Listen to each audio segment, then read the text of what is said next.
Please little princess Deepti அந்த மாதிரி ஏதாவது.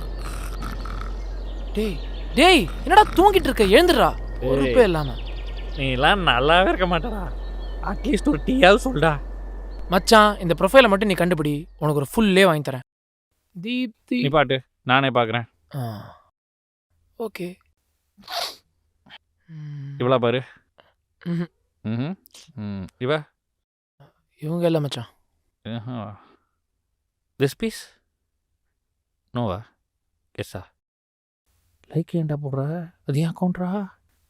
ரூம்லாம் போகிறான். கண்டுபிடிச்சிட்டானா? ஆமாம் சார். இத்தனை வருஷமா கிடைக்காத பொண்ணு இப்போ அவன் சொன்னதுக்கப்புறம் கிடைச்சிட்டாளா? இல்லை ஒருவேளை சரியா தேடலையா? இல்லை இப்போதான் அந்த பொண்ணு சோசியல் மீடியாவுக்குள்ளே வந்திருக்கா? சார் கதைப்படி தெரியா, கதைப்படி இப்போதான் சரியா தேடி கண்டுபிடிச்சிருக்காங்கன்னு சொல்லுவேன். ஆனால் அந்த பொண்ணோட ஃபோட்டோ அதில் சரியாக தெரில சார். தோபாரா, அப்புறம் எப்படி அவன் கண்டுபிடிச்சான்?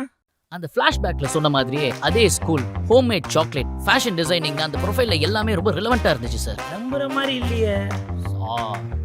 கதைப்படி நம்பிட்டேன், சொல்லு.